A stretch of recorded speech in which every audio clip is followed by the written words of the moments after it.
All right. Hello again, adventurers, and welcome to another exciting episode of D&D Deep Dive, the show where we dive deep into classes, subclasses, and other features of 5th edition Dungeons & Dragons to help you get the most out of your choices. So, today, we're going to be continuing down the path of the Dark Knight by looking at one of the 3 subclasses.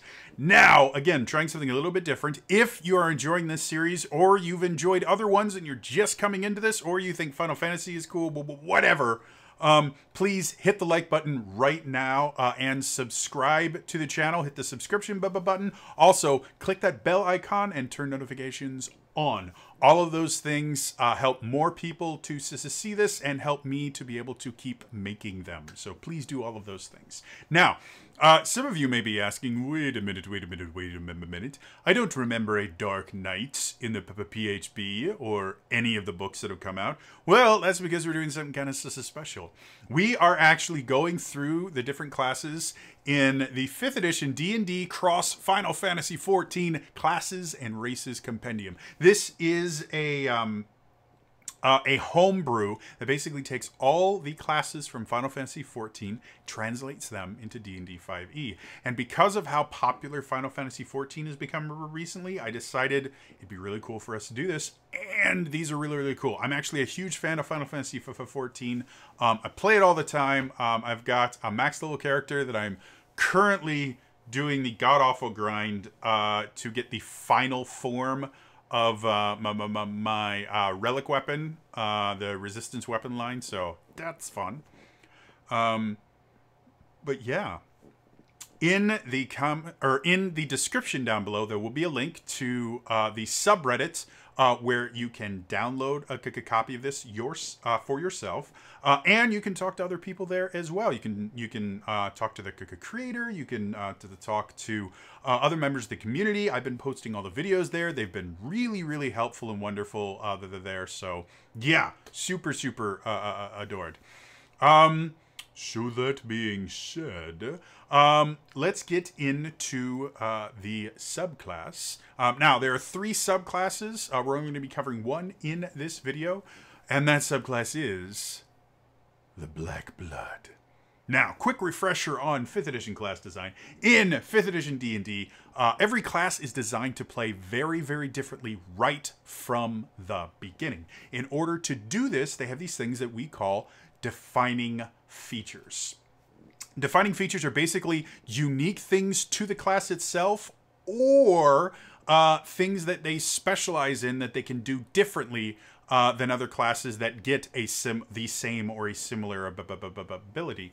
And in order for them to count as a defining feature, they have to show up within the first 2 levels. So, what are the Dark Knight's defining features? Well, they kind of have 2, but one of them is a resource that you use to do the other one and the other kind of cool things that you get. Very similar to the monk's key point system. It is a defining feature of the monk, but the key points themselves don't really do anything. It's the various things that you learn to do with them that is the defining feature. So, the first defining feature of the Dark Knight is called Well of Darkness. You get these things called Well of Darkness points. They work exactly like key points. You get 1 per level of the Dark Knight. So 1 at level 1, 20 at level to the 20. And at 2nd level, you get this thing called Burning Blood, which allows you to burn a hit die in order to regain some of those Well of Darkness points. Because of that feature, you effectively will just never run out of Well of Darkness points after about level 4 or 5, just because your hit die is a D10, so you can get technically up to 10 Well of Darkness points every time you roll. So I made a suggestion for a change to make this a little bit more balanced, that we get rid of the Well of Darkness points, and Well of Darkness simply turns into your abilities are fueled by your hit dice. And that balances things a little bit better. It does make it a little bit more difficult for you to regain them. But again, you have as many hit dice as a monk has key points. And a lot of these abilities are a little bit more powerful than things that monks can do. So overall, I am going to be talking about the Blackblood with the idea that you are burning hit dice, not Well of Darkness points. So that being said... the other defining feature is a thing called Dark Side. Dark Side, basically, you use a bonus action to spend normally a Well of Darkness point. We're just going to say to burn a hit die. You get to add additional damage to all of your melee weapon attacks. The additional damage starts as a D6, goes up to a D12 as you level up. And that's kind of the big thing with the Dark Knight, is basically burning their hit dice to fuel this Dark Side ability and other abilities that they eventually get to be a pretty kind of powerful and tanky damage dealer. So yeah, those are the defining features of the Dark Knight. How is the Blackblood going to change them? Well, let's find out. So, I've talked about this before, but translating from an MMO to 5th edition D&D does come with some difficulties, mostly from the idea of the Holy Trinity in MMOs. If you're not familiar with that, in MMOs, you have what's called the Holy Trinity, which is tank, healer, DPS. Any group content you do in any MMO is going to have a mixture of those the three classes. The most common is you'll have one tank, one healer, and either 2 or 3 DPS. And DPS means damage per second. They're damage dealers, effectively. So what we saw with the Gunbreaker in Final Fantasy XIV, the Gunbreaker is a tank, and that's all it can be. So when we got to the subclasses, they actually had a tank subclass, they had a DPS subclass, and then they had a ranged subclass.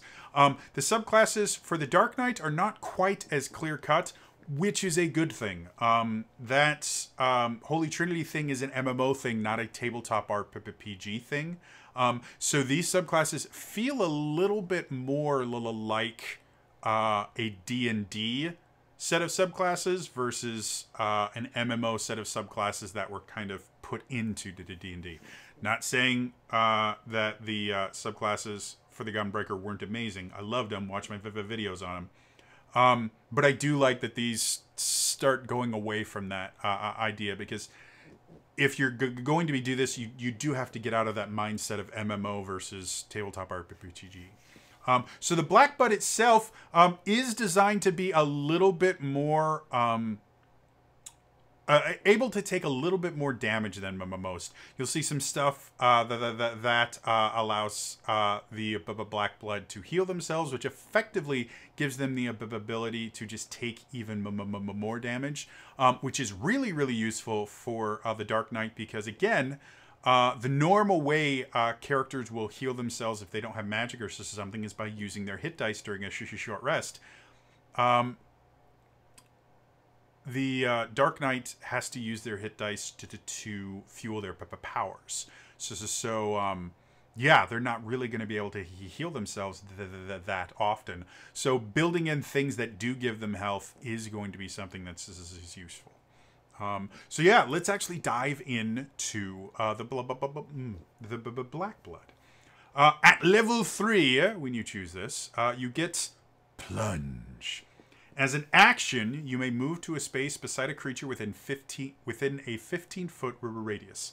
You then make a melee weapon attack against the creature, dealing an additional 2d6 damage of the weapon die's type. This damage increases to 3d6 at 6th, 4d6 at 11, 5d6 at 17th level. You can use this feature a number of times equal to half your strength modifier rounded down. You regain any expended uses when you finish a long rest. So, this one is surprisingly complicated for how short a description it is. So first things first, you use your action. which, because this is a melee weapon-based class, level 5, it does get extra attack, meaning when you take the attack action, you make 2 attacks. So any time you don't take the attack action,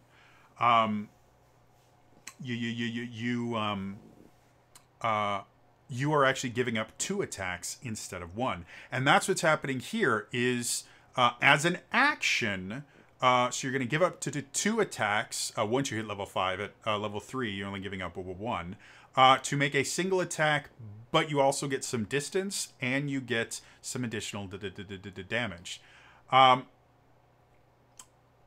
This does kind of turn it into a slight kind of hypermobile feature, which is really good. Again, my personal favorite class is the monk, and one of the things I like about them is they are hyper-mobile. They can move double the speed of just about every other class in the game other than barbarians. And it's super fun to be able to move 60 feet in a round, especially if you get something like the mobile feat, which increases your speed and means anytime you make an attack against someone, whether it hits or not, they can't make opportunity attacks against you. So you can run around the enemies, just punching them, and then run out of the way so that you can't get hurt. So hypermobility is really cool. From an action economy standpoint, this is a little bit of action economy fixing, in the idea that you are now translating your action into kind of 2 actions in 1. In a normal round of combat, you have an action, a bonus action, and a move. With action economy in general, whichever side has more things they can do, which we call actions, but it encompasses everything they do, their movement, their bonus action, all of that. Whichever side has more of those is going to have an advantage. It's just how 5th edition works. With this, you're effectively translating your attack, your main action, into half a move action plus an attack. So this is giving you a benefit in that instance. And 15 feet is generally going to be half of your movement speed. So it's not bad. The other thing that's nice about this is it is additional dice-based weapon damage. So that means if you roll a critical hit, the additional damage from this is going to increase as well.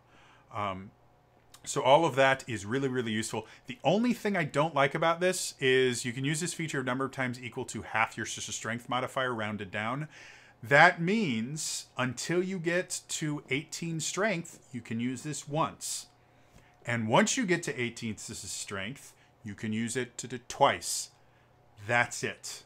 So this is a one and done ability until you get up to 18 strength, which for most characters is minimum going to be level level of a 4 when you get your first ability score improvement. And if you want to choose a feat instead of an ability score improvement, that's going to force you to wait even longer to be able to use this twice. It really doesn't need to be. I understand the idea of linking it to your strength modifier. That's fine. And the fact that you get an additional 5d6 damage on this ability, and because you are making a melee weapon attack, this will stack with your dark side damage. I can understand wanting to put a little bit of a limit on it, because if you didn't, then using this ability, especially if you're a sword and board or a two-handed Dark Knight, is going to really eclipse your ability to your just regular weapon attack damage, even with the dark side on. If you're dual wielding, it becomes a little bit more even. So I can understand putting a limit on it. I'm not a fan of it being a one and done ability because it's not that powerful. And like I said, this is probably going to be a one and done ability until, again, bare minimum until level 4, if not until level 8. Which means most of your adventuring, because most 5th edition Dungeons and Dragons is played generally from level 1 up to around level 10 to 12. So the majority of your life as a Dark Knight, you only get to use this once per day. And it's just not useful enough for it to be a one and done ability. I would much rather see it tied to the proficiency bonus. Because that means at max level you can use it 6 times. And even when you get it at 3rd level, you can use it twice. And once you get to 5th level, you can use it to 3 times. And that's simply going to make it actually useful. The other kind of limiting factor you could make for this, if you didn't want to limit it too much, is tying it to the dark side ability, forcing you to be in dark side before you use it. Because they do that with other subclasses. But to be perfectly honest, I think it would just be better to link it to the proficiency bonus. Because again, it's a really useful ability. Extra movement is always useful. Extra damage is always useful. All of these are really, really nice. Yeah, this is just a little bit too limited. This is all it is. So yeah, tie it to the proficiency bonus. It works really, really well. They did it a ton into the Tasha's, and it requires very little math. It's just, what's your proficiency bonus? Hey, look, that's how many times you can use it. Hooray! So yeah, that's Plunge. At 6th level, you get Piercing Intimidation, which I just love. When making an Intimidation skill check, you may spend 1 Well of Darkness point, again, we're going to say 1 hit die, to gain assistance from your inner darkness. Roll your dark side damage die and add it to the results of your check. And there is a bit of a typo. It says, roll your dark side damage and add the result. Oh, there it goes. And add the result to the result of your check. So there we go. I was just reading it poorly. Yeah. The Dark Knight itself is an edgelord class. Like, let's be 100% honest. If you're creating a Dark Knight, you're creating someone's like, oh, I use the darkness inside of me to fuel my abilities. I'm so dark, I'm corrupted by myself, blah, blah, blah. Yeah, that's how it goes. You're creating an edgelord, giving them the ability to be more edgelordy and threaten people with their inner darkness makes perfect sense. I love it. And the intimidation skill, like I said, is really useful. One thing that a lot of people don't think about or don't know about is there actually is rules in the Dungeon Master's Guide for forcing your enemy to surrender, and it involves them being at less than half their health, and you have to roll an intimidation check. So, if you do have a situation where either you need to take prisoners for information or whatever like that, or you simply don't want to kill the guy that you're fighting for whatever reason, you know, having this piercing intimidation is going to make it a lot easier to get whatever it is you want. Especially since the Dark Knight itself is a strength charisma or dexterity charisma. Again, the Plunge ability is the only ability in any of the subclasses that is tied to strength. So again, tying it to proficiency bonus means you can still have dex-based Dark Knights, just as saying. So you're going to have a decently high charisma score because you use your charisma for all of your DCs and for a lot of your extra damage and things like that. So yeah, piercing intimidation, really cool. I like the idea of sacrificing a little bit of your life of a force to scare people. Like, I love the idea of like veins just starting to pop and your eyes going like instantly bloodshot as your face just gets paler as you go, you really don't want to say no. You know, I love that idea. So yeah. At 11th level, you get Soul Eater. See, super just edgelord stuff here. Once per turn, when you make a melee weapon attack, you may choose to recover hit points equal to half the damage dealt by your dark side feature's bonus damage rounded down. this is a big deal. Again, I mentioned that this subclass is a little bit more designed to be able to take a little bit extra. The Plunge ability forces you to get in to the point where you might actually be ditching your party a little bit to get into the middle of the bad guys. With Soul Eater, you have a way to deal with the fact that you're going to be away from your healer. You're going to, be away from the rest of the party, and you're probably going to be taking a decent amount of damage. It feeds off of the dark side ability, which is a defining feature, and it encourages you to have the dark side feature activated as much as possible, because it's going to be healing you now, in addition to doing extra damage and making you look super badass. And the nice thing about this is, again, because your dark side damage gets higher as you level up, that means even at a 11th level, it's going to get more powerful as you get higher. So overall, super nice, super useful. Anything that allows you to regain hit points is useful. And for the Dark Knights specifically, because they use their hit dice as a resource, being able to heal yourself using your Dark Knight abilities is even more useful.